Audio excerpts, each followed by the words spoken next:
अस्सलामुअलैकुम वरहमतुल्लाहि वबरकातुहू। बिस्मिल्लाहिर्रहमानिर्रहीम। आज की ये मेरी वीडियो हमारे उलमा इकराम के लिए है, मुफ्तियान कराम के लिए है, क्योंकि हमारे बरेलवी मसलक के जो आवाम हैं उन तक हम ये बताते रहे, उनको समझाते रहे, लेकिन उनको समझ में नहीं आ रहा है। तो मैं अब अपने मुफ्तियान कराम, जो हमारे मुफ्तियान कराम हमारे उलमा हैं, हम उनसे अब गुजारिश करना चाहते हैं कि आप आगे आएँ, क्योंकि आवाम जो है वो बहुत बेचारे भोले होते हैं। वो सैयद अमीनुल कादरी साहब की मोहब्बत में इतना डूब चुके हैं कि अब उनको ये समझ में नहीं आ रहा है कि मैं अपना फतवा दिखा रहा हूं या मैं अपने बरेलवी मसलक के मुफ्तियान कराम का फतवा दिखा रहा हूं। उनको अब इस चीज़ का यानी फ़र्क नहीं पता पा रहे हैं। वो मुझे उल्टा गलत कह रहे हैं। अब मुझे उल्टा गलत कहने का मतलब है कि हमारे मुफ्तियान कराम को गलत कहना, क्योंकि मैं उन्हीं का फतवा तो आपके सामने दिखा रहा हूं जो ऑलरेडी फतवा दे चुके हैं। कुछ लोगों को अभी तक यही समझ में नहीं आ रहा है कि मैं फतवा दे रहा हूं या फतवा दिखा रहा हूं। तो अब क्या करें? तो इसीलिए मैं अपने उलमा से, अपने मुफ्तियान कराम से मैं आज मुतवज्जे होकर आपसे कहना चाहता हूं कि आप हमारी बात पर गौर करें। इस वीडियो को बस थोड़ी देर आप देख लें, आप पूरी बात को समझ लें, फिर आप यानी फैसला दें कि क्या मैं दुरुस्त हूं या नहीं। आप हमारी बात, मेरी इस बात को आज आप गौर से कुछ देर के लिए सुन लें, उसके बाद अपनी ओपिनियन दें। आज मैं आपसे मुतवज्जे हूं, क्योंकि अवाम से मैं बहुत मुतवज्जे हो चुका। वो ना इस बात को समझते हैं ना सुनते हैं। उनके लिए बस सैयद अमीनुल कादरी साहब कुल इल्म रखते हैं। देखिए, मुझे सैयद अमीनुल कादरी साहब से कोई बुग़्ज़, कोई नफरत नहीं है। सैयद अमीनुल कादरी साहब हमारे यहाँ के एक मुबल्लिग हैं, समझ रहे हैं? तो अब वो जो बयान करते हैं, गलत वाक़यात जो उनसे बयान हो गए हैं, उन्हीं को टारगेट करते हैं। कुछ हमारे गैर मुकल्लिद वो टारगेट करते हैं और उन्हीं को, उनके बयान को ला के लोगों के सामने रखते हैं और हमारे बरेलवी मसलक को बदनाम करते हैं। तो इसका दर्द है हमें, क्यों हमारे बरेलवी मसलक को बदनाम किया जा रहा है इन ऐसे यानी झूठे वाकयात को जिन्होंने बयान कर दिया। तो हम उनको ये बताना चाहते हैं कि नहीं नहीं, ये गलत है। हमारे यहाँ के एक आलिम ने अगर ये बयान कर दिया तो इसका ये मतलब नहीं है कि हमारा ये अकीदा है, बल्कि आओ हम तुम्हें अपना अकीदा बताएं। हमारे मुफ्तियान कराम ने जो ऑलरेडी फतवे दे चुके हैं, आओ हम तुम्हें वो फतवे सुनाते हैं। तो हम फतवे सुनाते भी हैं, दिखाते भी हैं स्कैन पेज, लेकिन लोगों को समझ में नहीं आ रहा है। फिर भी उन्हें लग रहा है नहीं, सैयद अमीनुल कादरी साहब सही है। तो मैं आपसे आज मुतवज्जे होके कुछ बस आपको समझाना चाहता हूं। समझाने से मुराद कुछ बताना चाहता हूं। ना आपको मैं पढ़ा रहा हूं, ना आपसे मैं इल्म में ज्यादा हूं। मैं इकरार करता हूं कि आप बहुत इल्म रखते हैं, इसीलिए तो आपको आलिम कहा जाता है, आपकी जमात को उलमा कहा जाता है। बस मुझे कुछ फतवे आपके सामने दिखाने हैं, जो आप फैसला करें कि सैयद अमीनुल कादरी साहब दुरुस्त हैं या मैं दुरुस्त हूं। मैं से मुराद कि हमारे उलमा इकराम जो फतवे दिए हैं, जो मैं दिखा रहा हूं, वो सही दिखा रहा हूं कि नहीं। आइए मैं आपको दिखाना चाहता हूं। सबसे पहले मैंने एक वीडियो बनाई। मैंने कुल 6 वीडियो सैयद अमीनुल कादरी साहब पर बना चुका हूं। आज मैं उन 6 वीडियोज का एक वीडियो में कंप्लीट करूंगा और सारे फतवे और आपको समझाऊंगा। सबसे पहले मैंने वीडियो बनाई जो सैयद अमीनुल कादरी साहब ने कही थी, वो ये वीडियो है, आप देख लें। ये वीडियो है वो। उसमें सैयद अमीनुल कादरी साहब ने क्या कहा कि आला हजरत ने ये लिखा है अपनी किताब में कि गैर मुस्लिम के त्योहार की निस्बत से अगर मिठाई भी खरीदे तो कुफ्र है, यानी वो खरीदने वाला काफिर हो जाएगा। अगर गैर मुस्लिमों के त्योहार के निस्बत से, सिर्फ निस्बत से अगर मिठाई खरीदी तो काफिर हो जाएगा। यह सैयद अमीनुल कादरी साहब ने बयान किया। आप जाके इस वीडियो को चाहे तो देख लें। मैंने उसमें भी कुछ अपना यानी डिटेल में जवाब दिया है, लेकिन आज मैं शॉर्ट में बस बताता चलूंगा सब। तो ये अब मैं कहना चाहता हूं कि यहां पर उन्होंने कहा आला हजरत ने यह लिखा है। ऐ मुफ्तियान कराम, क्या आपने ये फतवा कहीं आला हजरत की किताब में पढ़ा है, कहीं सुना है? क्योंकि अल्हम्दुलिल्लाह मैंने मुफ्तियान कराम, जहां तक मेरी पहचान थी और जहां तक मेरी पहुंच थी, मैंने वहां तक कोशिश करके इस फतवे को पाने की कोशिश की, लेकिन उनको नहीं पता है ये फतवा आला हजरत की कहां लिखा है, नहीं पता उनको। अब आप मुझे बताइए आला हजरत ने कहां लिखा है। अब मैं आपको उसी के ताल्लुक से खुद बताना चाहता हूं कि यहां पर सैयद अमीनुल कादरी साहब ने कही कि गैर मुस्लिमों के त्योहार के निस्बत से मिठाई खरीदी तो काफिर हो जाएगा। अब मैं आपको फतावा शारे बुखारी दिखाना चाहता हूं। फतावा शारे बुखारी अल्लामा मुफ्ती शरीफुल हक अमजदी साहब की किताब है, जिल्द 2 सफ़ा नंबर 567 में उनसे क्या पूछा गया मैं आपको बताता हूं, पढ़ के सुनाता हूं। उनसे यही पूछा गया कि यानी हिंदुओं के त्योहार में शिरकत करना कैसा है। देखें, एक होता है उनके त्योहार के निस्बत से मिठाई खरीदना और एक होता है शिरकत करना। अब मैं पढ़ने से पहले आपसे एक बात पूछनी चाहता हूं कि सैयद अमीनुल कादरी के बकौल अगर उनके त्योहार के निस्बत से मिठाई खरीदी तो काफिर हो जाएगा। ये सैयद अमीनुल कादरी साहब बयान कर रहे हैं। वो कह रहे हैं आला हजरत ने लिखा है। आला हजरत ने कहाँ लिखा है अभी तक तो मुझे नहीं मिला, इसलिए मैं कहूंगा सैयद अमीनुल कादरी साहब कह रहे हैं।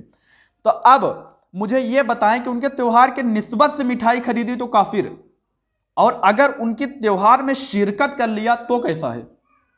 आप कहेंगे बदरजा औला काफिर होगा यार, तब तो बदरजा औला काफिर होना चाहिए। जब उनकी त्योहार के निस्बत से सिर्फ मिठाई खरीद ली तो काफिर हो जाएगा, तो अगर उनके त्योहार में शिरकत कर लिया तो बदरजा औला काफिर हो जाएगा। लेकिन आइए मैं आपको दिखाना चाहता हूं, फतावा शारह बुखारी जिल्द 2 सफ़ा नंबर 567 पर अल्लामा शरीफुल हक अमजदी साहब क्या फरमाते हैं। जवाब में पढ़ के सिर्फ चलता हूं आगे। फरमाते हैं मंदिर की तामीर, क्योंकि उसमें यह भी पूछा गया था मंदिरों के तामीर में यानी चंदे देना और शिरकत करना वो सब है, तो मैं सिर्फ जवाब पढ़ के आपको पढ़ना हो तो मैंने आपको हवाला दे दिया है। लिखते हैं क्या, मंदिर की तामीर या दुर्गा पूजा में शमूलियत बिलाशुबा हराम कतई है, बशर्ते कि मंदिर की तामीर या रामलीला के मुशरिकाना रसूम को अच्छा ना जाने, वरना काफिर हो जाएगा। यहां पे हद लगाई उन्होंने। क्या कहा, अगर उनके त्योहार में शिरकत करता है तो यह बिलाशुबा हराम है, कतई हराम है। अगर अच्छा जाने तो फिर काफिर है। तो आप मुझे यह बताएं कि सैयद अमीनुल कादरी साहब जब यह फतवा बता रहे थे तो उन्होंने यह हद लगाई? नहीं लगाई। उन्होंने मुतलकन हराम कह दिया कि बस कोई भी अगर उनके त्योहार के निस्बत लगाया तो काफिर, उन्होंने डायरेक्ट कर दिया। यही बात फतावा ताजुश शरिया में मसला नंबर 407 में ताजुश शरिया रहमतुल्लाह अलैह ने भी इसे हराम कहा है, यानी शमूलियत को हराम कहा है। आप जाके देख सकते हैं। मैं जल्दी जल्दी आप आगे आए। अब एक वीडियो ये देखें, इसको भी जाकर आप देख लीजिएगा। इस वीडियो में सैयद अमीनुल कादरी साहब बयान कर रहे थे कि जब हजरत उमर रदी अल्लाह तआला अन्हु और हजरत अली रदी अल्लाह तआला अन्हु जब नबी पाक सल्लल्लाहु अलैहि वसल्लम का जुब्बा मुबारक लेके गए हजरत उवैस करनी रदी अल्लाह तआला अन्हु के पास, तो उनसे कहा कि ये नबी पाक सल्लल्लाहु अलैहि वसल्लम का जुब्बा है और अल्लाह के रसूल ने फरमाया कि आप उम्मत के लिए दुआ करें। जब दुआ कर रहे थे तो उन्होंने फिर अल्लाह तबारक व तआला ने कहा कि उवैस बस आधी उम्मत तुम्हारी दुआ से बख्शूंगा और आधी उम्मत गौस पाक रहमतुल्लाह अलैह की दुआ से बख्शूंगा। तो गौस पाक रहमतुल्लाह अलैह यानी अब्दुल कादिर जिलानी के दुआ से बख्शूंगा। तो हजरत उवैस करनी रदी अल्लाह तआला अन्हु ने कहा अल्लाह ये कौन है? तो कहा कि वो वलियों के गर्दन पर इनका कदम होगा, बड़ी शान वाले हैं। फिर अल्लाह ने बताया उन्हें, तो उन्होंने कहा जब ये आएंगे जब इनका कदम वली अपने गर्दन पर रखेंगे, आज ही मैं इनका कदम अपनी गर्दन पर रखता हूँ। क्या ये दुरुस्त है? क्या हजरत उवैस करनी रदी अल्लाह तआला अन्हु से ज्यादा अफजल हैं हजरत गौस पाक रहमतुल्लाह अलैह? हम उनसे बड़ी मोहब्बत करते हैं। गौस पाक रहमतुल्लाह अलैह बड़ी शान वाले, बड़ी मर्तबा वाले हैं। तो क्या आप गौस पाक रहमतुल्लाह अलैह के कदम हजरत उवैस करनी रदी अल्लाह तआला अन्हु की गर्दन पर है? आइए मैं आपको बताता हूं मेरे इमाम आला हजरत ने क्या कहा। जब ये इन्होंने एक काम और किया, हजरत उवैस करनी रदी अल्लाह तआला अन्हु का ये वाकया बयान करने के बाद इन्होंने कहा कोई एतराज ना करे कि वो ताबई हैं। ये सैयद अमीनुल कादरी साहब करे, कोई एतराज ना करे कि वो ताबई हैं और गौस पाक ताबई नहीं है। तो मेरे इमाम ने इसका भी हल निकाल दिया। वो आला हजरत का वो एक कलाम, एक शेर पढ़ते हैं और वो भी आधा शेर। क्यों आधा शेर पढ़े हो आप? पूरा अगर पढ़ते तो लोगों को समझ में आता। आपने आधा शेर क्यों पढ़ा? आपने सिर्फ ये कहा कि मेरे इमाम ने कहा कि हजारों ताबई से जू फजू, हाँ ये तबका मुजमलन फाजिल है या गौस। इतना क्यों पढ़ा? आपने आगे जो पहली लाइन है वो क्यों नहीं पढ़ा? आप पहली लाइन पढ़ते तो लोगों को समझ में आता। क्योंकि मेरे इमाम आला हजरत ने फरमाया कि सहाबियत हुई फिर ताबेयत, सहाबियत हुई फिर ताबेयत, बस आगे कादरी मंजिल है या गौस। सारा पॉइंट इसी में है। सहाबियत हुई फिर ताबेयत, बस आगे कादरी मंजिल है या गौस। सहाबियत हुई फिर ताबेयत, ताबेयत हुई यानी अफजलियत में यानी बेहतर यानी जो मकाम रखने वाले हैं उनमें सहाबी हैं अव्वल दर्जे पे, फिर उसके बाद ताबई हैं। फिर आला हजरत फरमाते हैं उसके बाद बस आगे कादरी मंजिल है या गौस। तो हजरत उवैस करनी रदी अल्लाह ताला अन्हु तो ताबइयों के सरदार हैं, जैसा कि हाकिम अल मुस्तदरक में हदीस नंबर 5720 नंबर पे अल्लाह के रसूल सल्लल्लाहु अलैहि वसल्लम ने फरमाया हजरत उमर रदी अल्लाह ताला अन्हु से कि यमन में एक उवैस नाम का एक शख्स रहता है जो खैरुत ताबई है, ताबइयों में सबसे अफजल है। आप हदीस जाके देख लें, मैंने स्कैन भी लगाया, आप पढ़ लें। उसमें हजरत उवैस करनी रदी अल्लाह ताला अन्हु को अल्लाह के रसूल ने कहा खैरुत ताबई, यानी ताबइयों में सबसे अफजल हजरत उवैस करनी रदी अल्लाह ताला अन्हु, अल्लाह के रसूल ने कहा है। तो मेरे इमाम ने जो कहा कि सहाबियत हुई फिर ताबेयत, तो ताबई यानी सहाबियत के बाद मकाम ताबइयों का है, फिर आगे बस आगे कादरी मंजिल है जागोस। तो आगे हो गया ना, ताबइयों में तो हजरत उवैस करनी रदी अल्लाह ताला अन्हु अफजल हैं, वो तो आएंगे ही आएंगे। अब इस पर हमारे यहाँ के फतावा शार बुखारी जिल्द 2 सफ़ा नंबर 118 पे अल्लामा शरीफुल हक अमजदी साहब फरमाते हैं, जो गौस पाक रहमतुल्लाह अलैह ने ये कलाम ये कहा है कि मेरा ये कदम हर वली अल्लाह की गर्दन पर है। फरमाते हैं सहाबा कराम और कुछ ताबईन को छोड़कर, और कुछ ताबईन कौन, जैसे जो बड़े बड़े ताबई जो जलीलुल कद्र ताबई हैं, तो जलीलुल कद्र ताबई हैं वहां तो सबसे अव्वल नंबर पर तो हजरत उवैस करनी है, क्योंकि अल्लाह के रसूल ने उन्हें कह दिया खैरुत ताबई, सबसे अफजल ताबई। तो सबसे अफजल ताबई, जब ताबइयों का आप लिस्ट बनाएंगे सबसे ऊपर तो इन्हीं का नाम होगा ना। जैसे सहाबा में सबसे अफजल सहाबा में सबसे अफजल मकाम रखने वाले हजरत अबू बकर सिद्दीक सैयदुस सहाबा हैं, उसी तरीके से सैयदुत ताबई हैं हजरत उवैस करनी। तो आपने कैसे उनके गर्दन पर हजरत गौस पाक रहमतुल्लाह अलैह कदम ले जाके रख रहे हैं, इसका भी आपको हवाला देना है, आपको इसको बताना है ये कैसे हो गया। हमारे इमाम तो ये कह रहे हैं कि सहाबियत हुई फिर ताबेयत, तो आप तो ताबैयत में जो सबसे अफजल ताबी है उसके गर्दन पर आप गौस पाक का कदम रख रहे हैं। तो बात यहां से फिर पूरी पलट जा रही है, उल्टी हो जा रही है। अब एक जगह और फतावा शार बुखारी में जिल्द 2 सफ़ा नंबर 115-116 पर अल्लामा शरीफुल हक अमजदी साहब फरमाते हैं कि यही पहले ये आला हजरत का यही शेर इस्तेमाल करते हैं कि सहाबियत हुई फिर ताबेयत, बस आगे कादरी मंजिल है या गौस, हजारों ताबई से जू फजूहा ये तबका मुजमलन फाजिल है या गौस। आला हजरत का ये शेर बताने के बाद फरमाते हैं कि जो गौस पाक रहमतुल्लाह अलैह ने कहा है कि मेरा ये कदम हर वली अल्लाह की गर्दन पर है, इससे मुराद जिन्हें वली कहा जाता है वही आएंगे, यानी वही हैं जिन्हें वली कहा जाता है, यानी जिन्हें वली कहा जाता है उनकी गर्दन पर हजरत गौस पाक रहमतुल्लाह अलैह कदम होगा। जिन्हें वली नहीं कहा जाता उनके गर्दन पर उनका कदम नहीं है, ये उनका जो ये कलाम है उन तक नहीं जाता। तो आप बताएं हजरत उवैस करनी को कोई वली कहता है? ताबई कहता है, अब बल्कि ताबई नहीं खैरुत ताबई कहता है, अफजलुत ताबई कहता है, सैयदुत ताबई कहता है। तो उनको तो वली नहीं कहते ना। सहाबा को सहाबा कहते हैं, कोई सहाबा को वली कहता है? नहीं कहता। कोई ताबई को वली कहता है? नहीं कहता, ताबई कहते हैं। और ये सैयदुत ताबई हैं हजरत उवैस करनी रदी अल्लाह ताला अन्हु। तो इन पर इनको छोड़ के वो कलाम आएगा जो गौस पाक रहमतुल्लाह ने कहा है कि मेरा कदम हर वली अल्लाह गर्दन पर, तो हजरत उवैस करनी उसमें नहीं आएंगे, क्योंकि इन्हें वली नहीं कहा जाता बकौल फतावा शार बुखारी अल्लामा शरीफुल हक अमजदी साहब के। समझ रहे हैं? अब आगे आए, आगे एक चीज़ और, ये वाला आप क्लिप जाके देखें, मेरे चैनल पे मौजूद है। इसमें कहते हैं कि जो गौस पाक रहमतुल्लाह अलैह के पास एक औरत आई थी, वो अपना बच्चा उसका मर गया था, तो उसने कहा कि वो अपने बच्चे को लिटा दी। मैं डिटेल में नहीं जाना चाहता, आप जाके वीडियो देख सकते हैं। तो गौस पाक रहमतुल्लाह अलैह खेल खेल में मुर्दे जिलाते थे, तो वो अपने बच्चा लिटा दिया, और गौस पाक रहमतुल्लाह अलैह ने कहा कुम बेइज़्निल्लाह, सब जिंदा हो गए, उसका बेटा मरा था। तो वो औरत रोने लगी, कहा कि नहीं मेरे बच्चों को भी जिंदा करो। तो बहरहाल बड़ी जिद के बाद आपने उसके बच्चों को भी जिंदा कर दिया। इस पर यह वाकया के मुताल्लिक फतावा ताजुश शरिया, इसको मानोगे? फतावा ताजुश शरिया, हमारे फतावा ताजुश शरिया जिल्द 4 सफ़ा नंबर 105 और 106 में एक यही वाकया बयान किया गया। अब इसके जवाब में ताजुश शरिया रहमतुल्लाह अलैह फरमाते हैं कि बहरहाल इमाम के ऊपर वाजिब है कि इसका सबूत दे, किस किताब में लिखा है, और अगर यानी सबूत नहीं देता तो रुजू व तौबा करे, वरना उसको इमाम बनाना गुनाह है। तो ये भी आप सैयद अमीनुल कादरी साहब से पूछें कि ये कौन सी मोतबर आपने किताब में पढ़ लिया ये वाकया। हमारे ताज शरिया की जो जहां तक नजर नहीं पहुंची, जिसे इल्म का समंदर कहा जाता है, आपको ये बात मिल गई। चले, ये एक सवाल। और एक और वीडियो, यही वीडियो में एक और सवाल था गौस पाक रहमतुल्लाह अलैह के धोबी वाला वाकया। अब ये वाकया बताएं, सैयद अमीनुल कादरी साहब मुझे बताएं, इन्होंने आला हजरत की तरफ निस्बत करके कहा कि आला हजरत ने इसे बयान किया।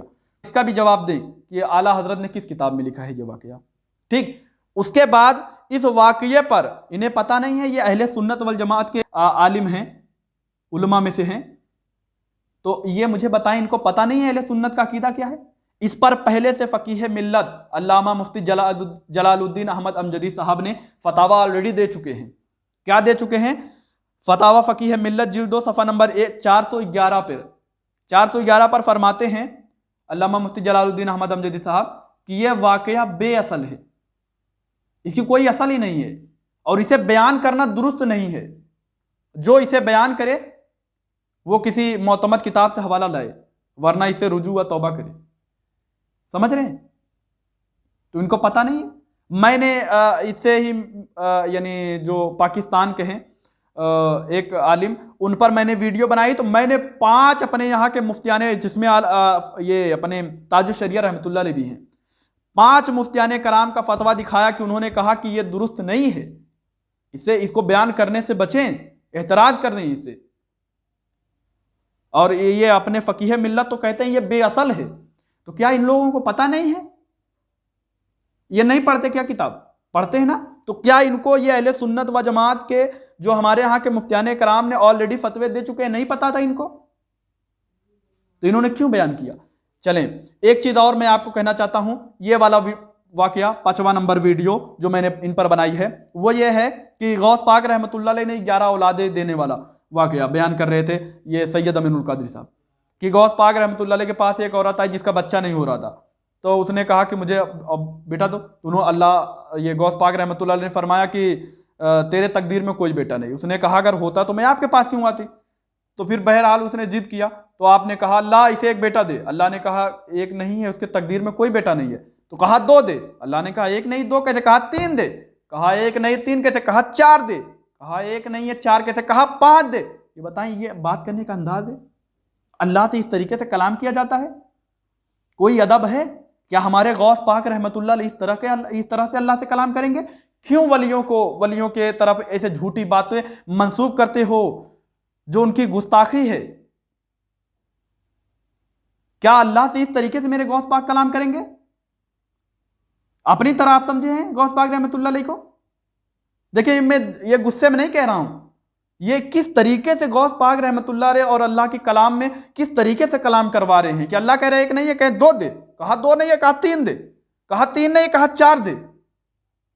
ये कैसे? और कहते हैं कि बाद में गुस्से में आके, जलाल में आके फिर गौस पाक रहमतुल्लाह अलैह कहते हैं कि जब देना नहीं था तो अपना महबूब बनाया क्यों, और जब अपना महबूब बनाया है तो देता क्यों नहीं? ये कैसे कलाम है? ये ऐसे मेरे गौस पाक रहमतुल्लाह अलैह कलाम करेंगे अल्लाह से? और इस पर भी मेरे मुफ्तियाने कराम ने कलाम किया है, इनको पता नहीं है। फतावा अजमलिया में, आइए मैं आपको बताता हूं कौन है ये। मुफ्ती मोहम्मद अजमल रजा कादरी रजवी, मुफ्ती मोहम्मद अजमल कादरी रजवी, इन्होंने इस पर कलाम किया है। और ये कौन है मैं आपको तारुफ कराता हूं। खलीफा हुज्जतुल इस्लाम अल्लामा हामिद रजा खान के खलीफा हैं ये, समझ रहे हैं? वो लिखते हैं फतावा अजमलिया में जिल्द 4 सफ़ा मसला नंबर 891 पर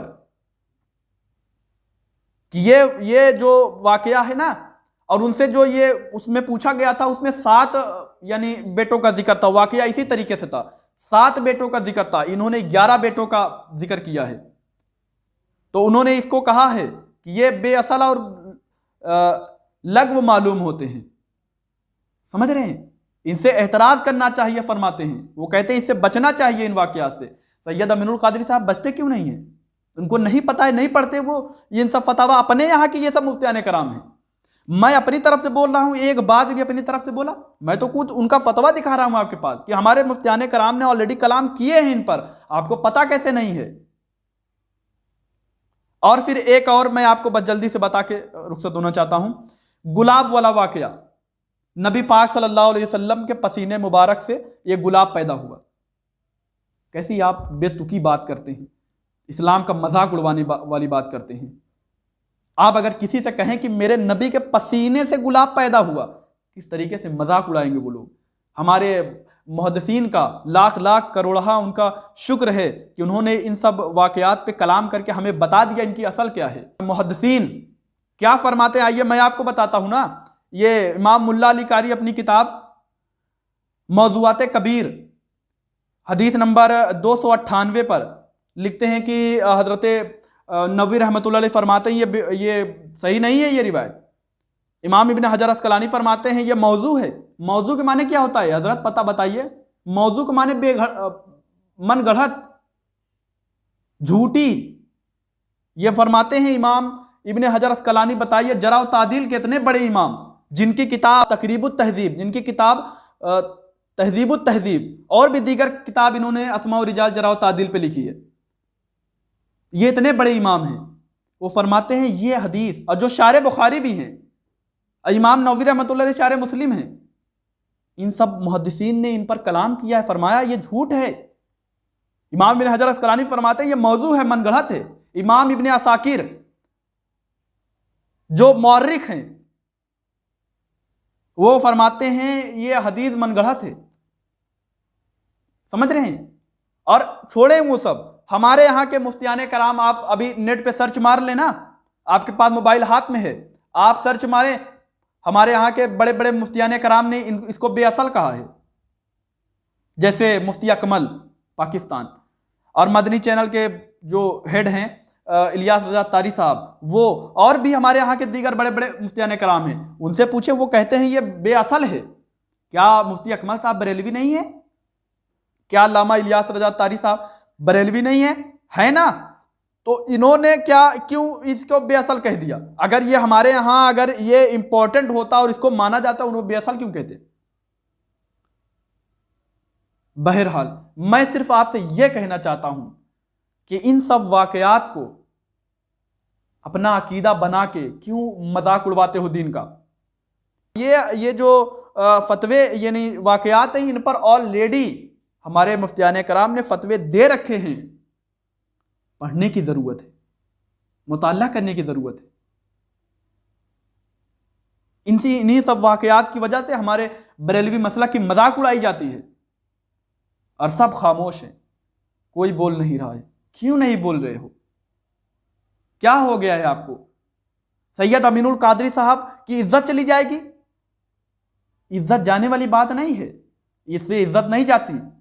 अगर उन्होंने कोई गलत बयानी कर दी है, उनको नहीं पता था, उनको तौबा करना पड़ेगा ना।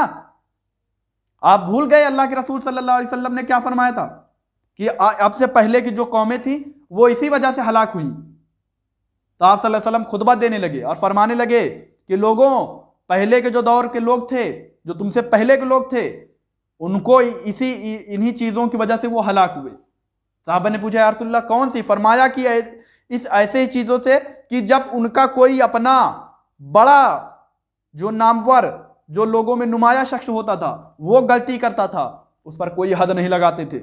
और जब उन्हीं कौम का कोई कमज़ोर सा शख्स कोई जुर्म करता था, उस पर हद लगाते थे। तो आप सल्लल्लाहु अलैहि वसल्लम जलाल में आकर फरमाते हैं, बताएं यहाँ पर सैयद की बात है, मेरे नबी ने जलाल में आके फरमाया, फिर कहा मेरी बेटी भी अगर चोरी करती तो मैं मोहम्मद उसका भी हाथ काटता। अल्लाह अकबर। ये है इंसाफ, हमारे दीन में ये इंसाफ है। जब अल्लाह के रसूल ने अपनी बेटी के लिए कह दिया, हालांकि मेरे नबी पाक सल्लल्लाहु अलैहि वसल्लम की बेटी, हम उनको मानते हैं महफूज अनिल खता, अल्लाह ने उन्हें खताओं से महफूज किया है। अंबिया जो होते हैं मासूम अनिल खता होते हैं, समझ रहे हैं? अल्लाह के नेक बंदे जो होते हैं महफूज अनिल खता होते हैं, वो महफूज अनिल खता हैं। लेकिन अल्लाह के रसूल ने यह तालीम हमें सिर्फ दी, तालीम दी कि ऐसा काम ना करो, जब तुम्हारा कोई बोले बड़ा तो तुम उसको छूट दे दो, और जब कोई कमज़ोर सा बोले तो उस पर चढ़ाई कर दो, उस पर हद लगाओ। नहीं, इंसाफ बाई इंसाफ, इंसाफ सबके लिए एक है, सबसे अच्छा इंसान वही है। अल्लाह तबारक व तआला से मैं माफ़ी का तलबगार हूँ। अस्तगफिरुल्लाह रब्बी मिन कुल्ली ज़ंबिन व अतूबु इलैह। अस्सलामु अलैकुम व रहमतुल्लाहि व बरकातुहू।